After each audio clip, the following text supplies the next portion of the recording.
सनातन धर्म में अमावस्या का विशेष महत्व बताया जाता है।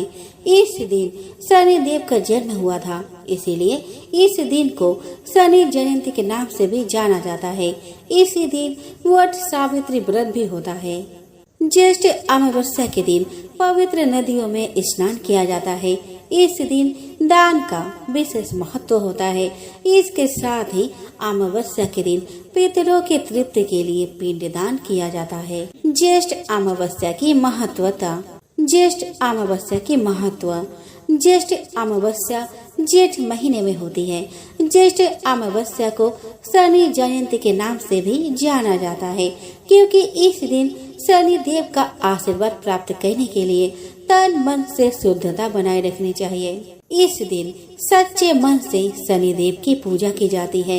इस दिन तीर्थ स्थानों पर स्नान करना एवं दान करना शुभ तथा फलदायी माना जाता है। इस दिन व्रत और पूजा पाठ करने का विशेष महत्व होता है। इस दिन पूजा करने से सारी मनोकामनाएं पूरी होती है। सभी तरह के पाप और अन्य दोष दूर होते हैं। ऐसा करने के साथ साथ कई पुण्य भी मिलते हैं। ज्येष्ठ अमावस्या के मौके पर भगवान शिव, पार्वती, विष्णु और वट वृक्ष की पूजा की जाती है। इन्हीं कारणों के वजह से इस महीने की अमावस्या को पुराणों में बहुत ही खास बताया गया है। चलिए दोस्तों, आप हम सुनते हैं ज्येष्ठ अमावस्या की व्रत कथा। एक पौराणिक कथा के अनुसार जब महर्षि दधीचि जी की मृत्यु के बाद पिंडदान किया जा रहा था, तो उस समय उनकी विधवा उनका वियोग न सहन करते हुए अपने 3 साल के बालक को पीपल के पेड़ के पास छोड़कर खुद सती हो गई। पीपल के पेड़ के पास बालक भूख प्यास से रोने लगा।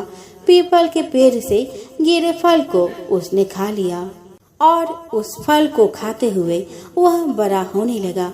एक दिन महर्षि नारद मुनि वहां से गुजरे और उन्होंने बालक से उसका परिचय पूछा।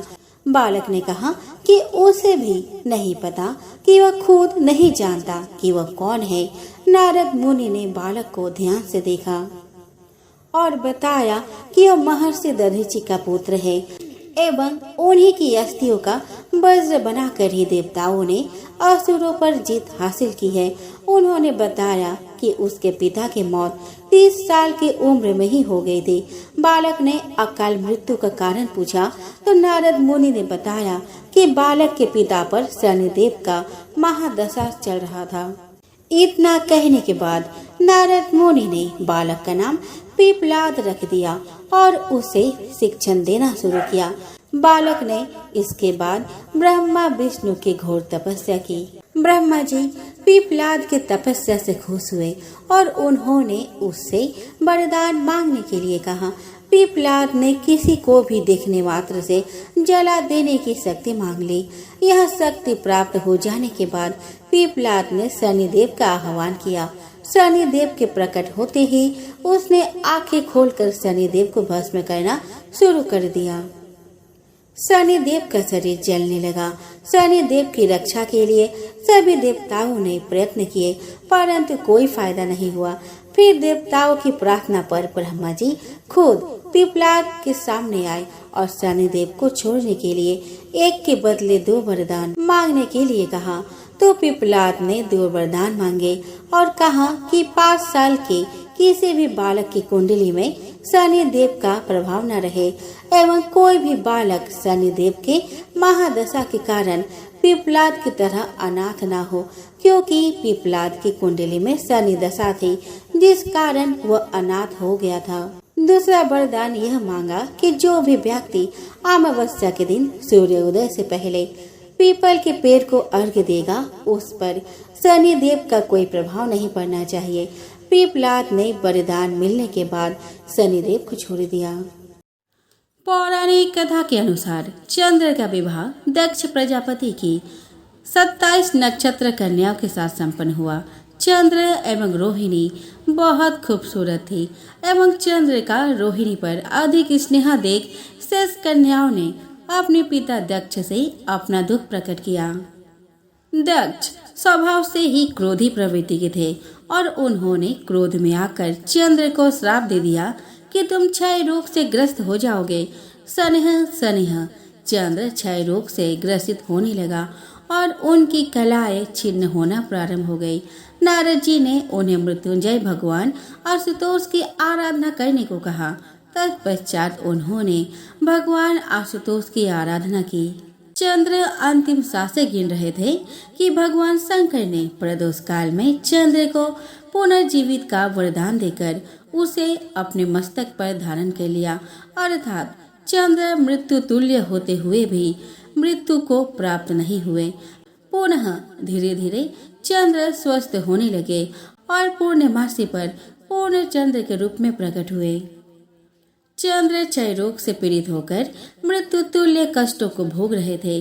भगवान शिव ने उस दोष का निवारण कर उन्हें पुनः जीवन प्रदान किया। अतः हमें उस शिव की आराधना करनी चाहिए जिन्होंने मृत्यु को पहुँचे हुए चंद्र को मस्तक पर धारण किया था।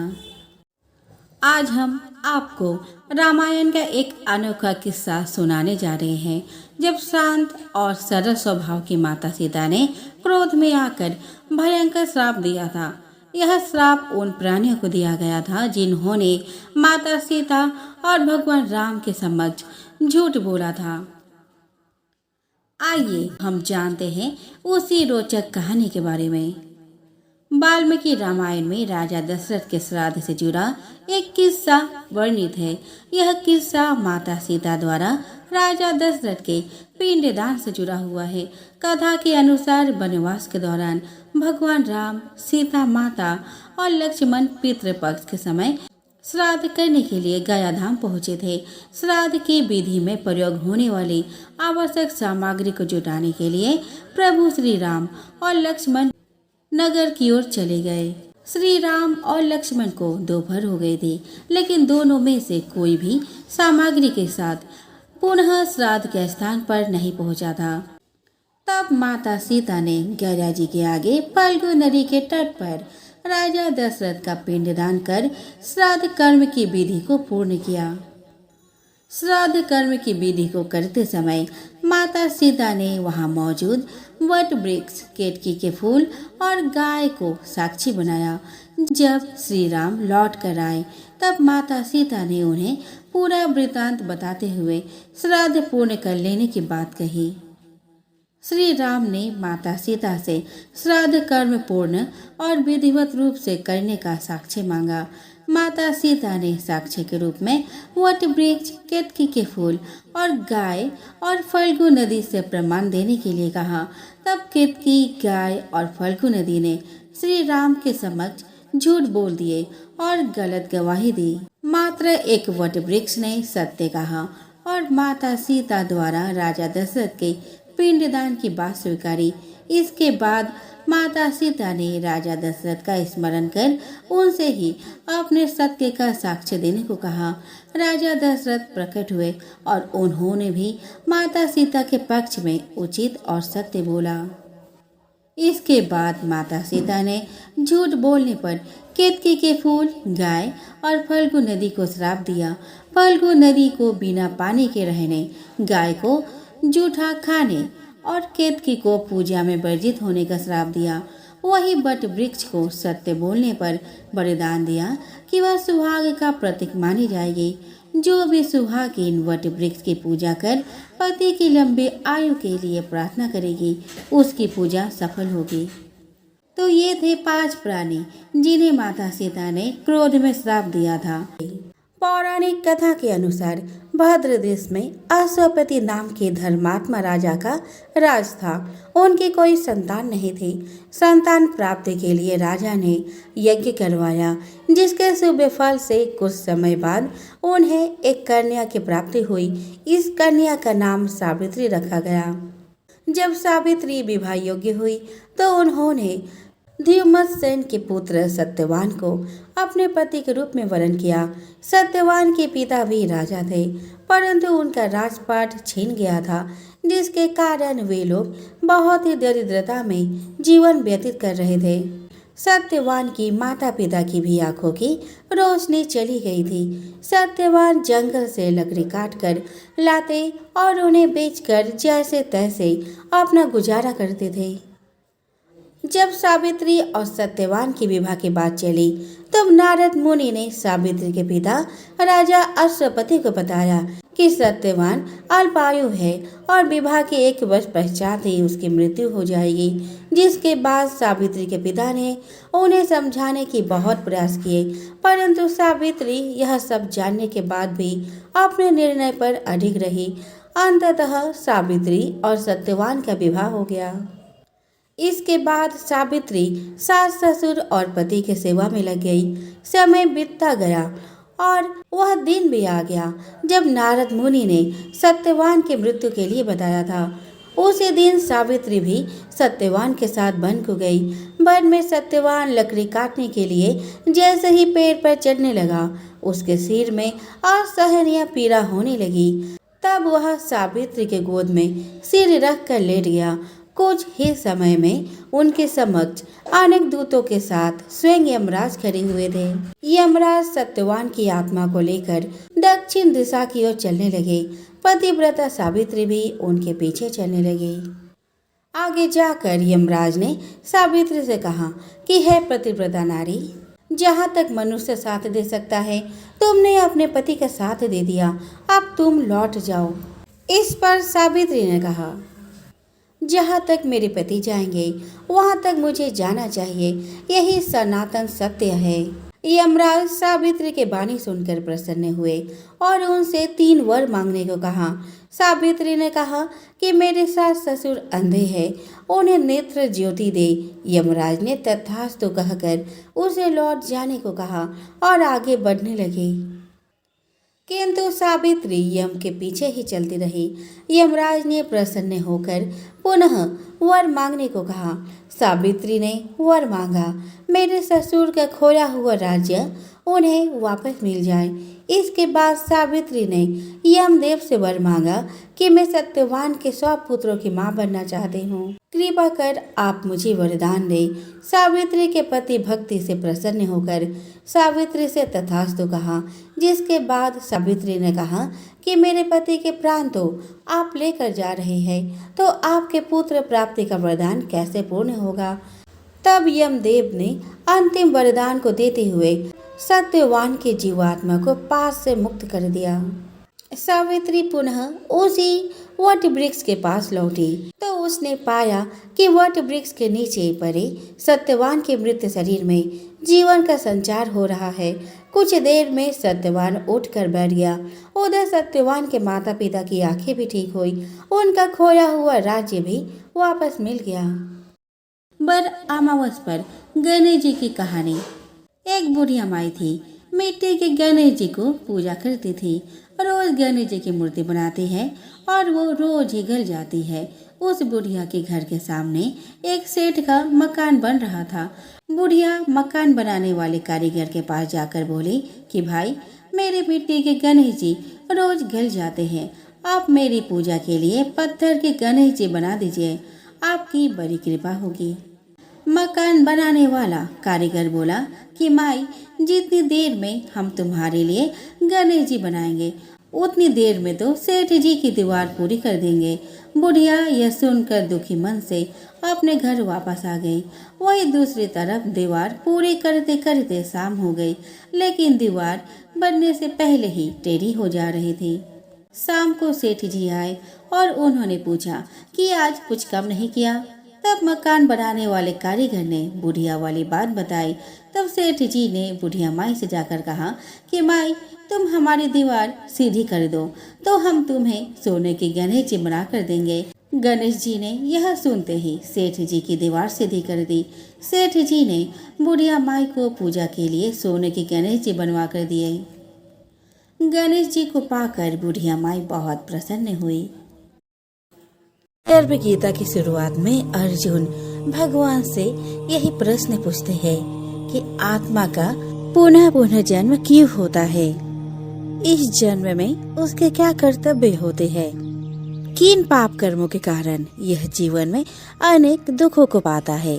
और किन कर्मों के कारण वह जीवन में अनेक सुखों की प्राप्ति करता है और अंत में वह कौन सा मार्ग है जिसके द्वारा वह मोक्ष और मुक्ति को प्राप्त करता है, अर्थात वह आत्मा कब भगवान में ही लीन हो जाती है और उस आत्मा का जन्म मरण का सारा दुख समाप्त हो जाता है। परंतु जिसे मुक्ति नहीं मिलती उन्हें अलग अलग योनियों में जन्म लेकर अपने अच्छे और बुरे कर्म को भोगना पड़ता है। अर्जुन कहते हैं, हे भगवान, कृपया बताएं कि जीव जब गर्भ में आता है तो वह किस पूर्व कर्म के कारण आता है। हे मधुसूदन, प्राणी जन्म के पूर्व गर्भावस्था को कष्ट भोगता है और जन्म लेते समय भी असहाय कष्ट पाता है। इसके उपरांत वह संसार में रहकर रोग पीड़ा भोगता है, उसे बुढ़ापा आता है, प्राणी की मृत्यु भी होती है। अस्तु प्रभु जी, कृपया यह बताएं कि वे कौन से कर्म हैं जो प्राणी को जन्म मरण से रहित बनाते हैं।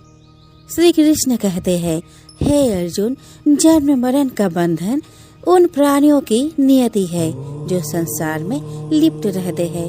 ऐसे प्राणी संसार में अनुरक्त रहते हैं, अर्थात संसार के नश्वर पदार्थों से ही प्रेम करते हैं।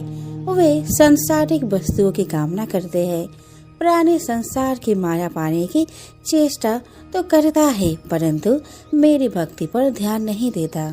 इसके कारण वह बारंबार और अनेक योनियों में जाकर जरा मरण का दुख उठाता है। अर्जुन कहते हैं, हे जनार्दन, सांसारिक मोह माया से मुक्ति तो बहुत कठिन है।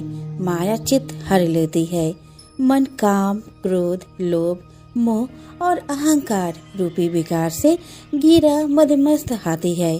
तृष्णा रूपी शक्ति से प्रेरणा देती है। 5 विकारों में अहंकार प्रबल है जो कि प्राणी को नरक में ले जाता है। हे ऋषिकेश, इस मदमस्त हाथी को कैसे भस्म किया जाए? मन को भक्ति में लगाने हेतु क्या उपाय करना उचित है? श्री कृष्ण कहते हैं, हे धनंजय, जैसे मदमस्त हाथी को भस्म करने के लिए अंकुश की आवश्यकता होती है, उसी प्रकार मन को वश में करने के लिए अभ्यास द्वारा ज्ञान प्राप्त करना आवश्यक होता है। भक्ति और ज्ञान बराबर अभ्यास करते रहने पर ही प्राप्त होते हैं। अर्जुन कहते हैं, हे मधुसूदन, आपके भक्ति के लिए कोई वन खंडों में जा रमते हैं और कोई बैरागी बनकर स्थान स्थान पर भ्रमण करते रहते हैं।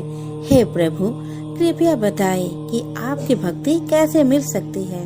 श्री कृष्ण कहते हैं, हे अर्जुन, मेरी खोज में वन वन भटकते सन्यासी अथवा स्थान स्थान पर जाने वाले बैरागी मुझे तब तक प्राप्त नहीं कर पाते जब तक उनके हृदय में मेरा निवास नहीं होता। तब अथवा वैराग्य का तो मेरी भक्ति पाने में बाधा डालता है। जटा धारण करने वाले अर्थात भस्म लगाकर बैरागी बनने मात्र से जीव मेरी कृपा का पात्र नहीं बन पाता। अहंकारी को तो मेरा दर्शन सुलभ ही नहीं होता। मैं शुद्ध हृदय वाले सतत अभ्यासी ऐसे जीव को मिलता हूँ जो काम, क्रोध, मोह, ममता और अहंकार से परे है। अर्जुन कहते हैं, हे माधव, प्राणी पंच विकार जनित प्रवृत्ति के कारण लौकिक जीवन नष्ट कर लेता है। हे मुरारी, कृपया बताएं कि वह कौन सा पाप है जिसके कारण किसी व्यक्ति की स्त्री असमय मर जाती है। किन पापों के फल स्वरूप अल्पवायु में पुत्र मर जाता है? कौन से पाप के कारण व्यक्ति वीर्यहीन हो जाता है? कृष्ण कहते हैं, किसी का लिया हुआ ऋण नहीं चुकाने वाला पति पत्नी हानि का दुख उठाता है। उसी प्रकार किसी के धरोहर को न लौटाने वाले का पुत्र अल्पवायु में मर जाता है। किसी को सहयोग सहायता का आश्वासन देकर भी समय आने पर सहयोग न करने वाला वीरहीन होता है। यह सब भयंकर पाप है जो स्त्री पुरुष एकाकी भोगते हैं। अर्जुन कहते हैं, हे दयानिधि, किस पाप के फलस्वरूप प्राणी सतत रोगी रहता है और किसको कर्म के फलस्वरूप बोझा ढोने वाला जघन्य पशु बनता है। श्री कृष्ण कहते हैं, हे अर्जुन, कोई सौभाग्यकांक्षिणी कन्या को बेचने वाला सतत रोगी रहता है। अभक्ष्य भोजन और मादक द्रव्यों का सेवन करने वाला अधम योनि में जन्म लेता है। झूठी गवाही देने वाला भोजन बनाकर पंच कवल कर स्वयं भोजन करने वाला बिल्ली और सूकर की योनि प्राप्त करता है। अर्जुन कहते हैं, हे प्रभु, इस संसार में जिनको आपने धन धान्य दिया है और उत्तम साधन दिए हैं, तो उनका पुण्य क्या था? श्री कृष्ण कहते हैं, उत्तम रीति से सुयोग्य पात्र को स्वर्ण आदि दान करने वाला धन धान्य और वाहन आदि पाता है।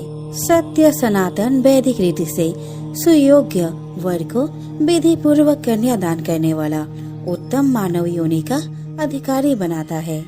अर्जुन कहते हैं, हे प्रभु, संसार में कोई तो सर्वांग सुंदर है और कोई कुरूप, सो श्रेष्ठ स्वास्थ्य और स्वरूपवान शरीर किन पुण्यों से मिलता है? श्री कृष्ण कहते हैं, हे कौन्तेय, पुरुष का रूप स्वरूप नहीं गुण महत्वपूर्ण है। फिर भी आकर्षक देह संत विद्वानों की सेवा एवं निरंतर ज्ञान की आकांक्षा के फल स्वरूप मिलती है। अर्जुन कहते हैं, हे दयानिधि, प्राण धन और सांसारिक सुखों से मोह क्यों रखता है? श्री कृष्ण कहते हैं, हे महाबाहु, अगर मेरी कृपा से प्राणी वंचित हो जाए तो धन दौलत और सांसारिक रूप आदि से प्रीति करने लगता है। यह सब नाशवान है। विवेकी साधक को इससे दूर रहना चाहिए। जो व्यक्ति सांसारिक मोह से मुक्त हो काशी, हरिद्वार, अवंतिका, अयोध्या आदि पवित्र स्थलों के दर्शन और मेरी निष्काम भक्ति करता है, वह राजा जैसी संपन्नता और ज्ञान प्राप्त करता है। इसी प्रकार विनम्र भाव से दान करने वाला, कामना रहित होकर दूसरों की सेवा करने वाला सदा अपनी आवश्यकता अनुसार धन पाता है। उसकी काया निरोगी रहती है। अर्जुन कहते हैं, हे प्रभु, प्राणी में रक्त विकार, खंड, वायु, अंधा अथवा पंगुता का कारण क्या है? बताने की कृपा करे। श्री कृष्ण कहते हैं, हे धनंजय, मेरी भक्ति से परे माया लिप्त नशे व्यसनों में रत रहने वाला, क्रोधी, रक्त विकार, आलस्य से डूबे, दरिद्र, सिर संयम रहित, खंड वायु जैसे रोग से ग्रस्त होते हैं। पतिव्रत धर्म का उल्लंघन करने वाली स्त्री और संयम रहित पति में पंगुता, ज्योतिहीनता आती है। अर्जुन कहते हैं, हे जगत गुरु, कृपया करके गुरु दीक्षा के विषय में कुछ बताए। श्री कृष्ण कहते हैं, हे कौन्तेय, तुम धन्य हो और धन्य है तुम्हारी माता। तुम्हारा ये प्रश्न संसार के लिए कल्याणकारी है। हे पार्थ, संयमी और इंद्रियों को वश में करने वाला कोई सिद्ध पुरुष जो इस भक्ति और परोपकार में लगा हो, गुरु रूप में धारण करे। अपने गुरु के मार्गदर्शन में मेरी आराधना कर व्यक्ति गुरु कृपा से मेरी भक्ति पाता है। ऐसे गुरु से विमुख प्राणी सप्तग्राम को मारने का पाप भोगता है। उसका मुख देखना भी पाप है। जैसे मदिरा भांड से सटा गंगा जल अशुद्ध हो जाता है, उसी प्रकार गुरुद्रोही गृहस्थ साधक की साधना निष्फल रहती है। ऐसे व्यक्ति कुकर, सूकर, काक आदि योनियों को पाता है। वह अजगर के समान आलस्य में डूबा तिरस्कार पाता है। अतः गुरु आज्ञा पालक, साधनशील, व्यसन रहित जीवन व्यतीत करना चाहिए। हे धनंजय, गुरु दीक्षा बिना साधक का उद्धार नहीं होता है। मेरी भक्ति की इच्छा करने वाले को गुरु धारण करना उत्तम है। जैसे नदियों में गंगा, व्रतों में एकादशी और जीवों में मनुष्य तन श्रेष्ठ है, उसी प्रकार साधक की सिद्धियों में गुरु कृपा श्रेष्ठ है। गुरु सेवा का फल असम्यक यज्ञ से भी अधिक फलदायी है। प्रसंग है कि साधु, गृहस्थ, इंजीनियर, अध्यापक, डॉक्टर, वकील, राजनेता, वैज्ञानिक ये सभी बच्चे के रूप में अपनी माता से ही जन्म लेते हैं और उन्हीं की गोद में संस्कार पाते हैं। अतः यदि माताएं शुद्ध संस्कारी होंगी तो बच्चे भी शुद्ध संस्कार प्राप्त करते हुए बड़े होंगे। पत्नी का काम है कि वह विवेक पूर्वक घर परिवार को चलाए। इस प्रकार परिवार सुधार के संदर्भ में स्त्रियों का बड़ा ही दायित्व है, इसीलिए उनका आदर आवश्यक है। आदर तो एक छोटे सदस्य का भी होना चाहिए। फिर गृहिणी, जन्मदात्री और संस्कारदात्री का आदर करना अत्यंत आवश्यक है। वृद्धों का शरीर बल लूट जाता है, परिवार पर उनका शासन भी धीरे धीरे हट जाता है। अतएव अधिकतम वृद्धों के मन में निराशा, रूखापन और असंतोष उत्पन्न हो जाते हैं। इसीलिए वृद्ध धीरे धीरे थोड़े चिड़चिड़े हो जाते हैं। उनकी थकी दृष्टि में चारों ओर सूनापन दिखाई देता है। अतः परिवार के स्वजनों का कर्तव्य है कि वे वृद्धों का पूरा सम्मान दें, उनकी सेवा और आदर करें। परिवार वाले वृद्धों को यह अनुभव न होने दे कि उनका उस घर में कुछ नहीं रहा। वृद्धों को ऐसा लगे कि परिवार वाले हमारे अनुगामी हैं। दूसरी बात, 10 दिनों बाद तुम भी वृद्ध हो जाओगे। जो आज वृद्धों की आवश्यकता है वही तुम्हें 10 दिनों के बाद चाहिए। अपने ही कर्मों के फल भोग सबको मिलते हैं। अगर तुम वृद्धों की सेवा किए रहोगे तो तुम्हें भी बुढ़ापे में सेवा मिलेगी। अपने को सेवा की आवश्यकता पड़े या ना पड़े, हम वृद्धजनों की सेवा करें और उन्हें सम्मान दें। गृहस्थ और मठाधीशों का परम कर्तव्य है दरवाजे पर आए हुए अतिथि एवं अभ्यागत का यथा योग्य सत्कार करना। यह भारतीय नीति शास्त्र का नियम है। अभ्यागत गुरु के समान आदरणीय है। जहाँ अभ्यागत का आदर व सम्मान नहीं होता, वे परिवार तथा समाज उस जमीन की तरह उन्नतिहीन हो जाते हैं। अतिथि सत्कार से सुकीर्ति और संपत्ति बढ़ती है। जहाँ शाम को इकट्ठे होने पर अपने विचारों और बातों को एक दूसरे के सामने रखते, एक दूसरे के सामने पढ़ने पर गंभीर हो जाते हैं। एक साथ न भोजन करते और न बैठते हैं। समझ लो ऐसा परिवार एवं समाज का विघटन शीघ्र होने वाला है। परिवार एवं समाज के लोग जब शाम को इकट्ठे होते हैं तब वे यदि एक दूसरे से हंस हंस कर बातें करते हैं तो मालिक को अपने अपने कर्मों का लेखा जोखा देते तथा एक दूसरे को निश्चल होकर बताते हैं। तब यह निश्चित समझा जाता है कि इस परिवार एवं समाज के लक्षण शुभ है। कोई व्यापार घाटे में चले तो यह कोई व्यापार नहीं। व्यापार वही सफल है जिसमें मूलधन तो बना ही रहे किंतु मुनाफा में निरंतर वृद्धि होती जाए। अधिकतम लोगों का यह व्यापार घाटे में ही चलता है। अधेर अवस्था में जो कुछ प्रसन्नता शेष है वह सब भी बुढ़ापे में काफूर हो जाते हैं। इस प्रकार मानव जीवन रूपी व्यापार निरंतर घाटे में चलकर अंत में इसका दिवाला पिट जाता है। बहुत कामना, अहंकार, प्राणियों से द्वेष, बात बात में क्रोध एवं द्रोह, असहनशीलता, कुछ भी घाटा न उठाकर थोड़े थोड़े में मुकदमेबाजी आदि करके लोग अपनी जिंदगी को नर्क के जैसा बना लेते हैं। हंस हंस कर प्रसन्नता में जीने योग्य जीवन को ईर्ष्या, द्वेष, दुख, संताप में जल जल कर जीते हैं। सब भौतिक सुख सुविधाओं के पा जाने पर भी संसार के अधिकतम लोग निरंतर नरक में जीते हैं। ईर्ष्या, द्वेष, कलह, बेमनस्य, वेर, चिंता, मानसिक उलझन आदि से लोग निरंतर पीड़ित रहते हैं। मनुष्य के अंदर जितना स्वार्थ तीव्र होगा वह उतना ही राग द्वेष का शिकार होगा और ऐसा आदमी कभी शांत नहीं हो सकता। धन चाहे थोड़ा हो परंतु मन पवित्र हुए बिना जीवन में सुख नहीं मिलता। मन की पवित्रता के लिए संतों एवं सज्जनों की संगति और मन में शुद्ध और अच्छे विचार चाहिए। जीवन का आखिरी हिस्सा बुढ़ापा है। कहा जाता है कि अंत अच्छा तो सब अच्छा, परंतु दुर्भाग्य है कि अधिकतम लोगों का बुढ़ापा सर्वाधिक दुखपूर्ण हो जाता है।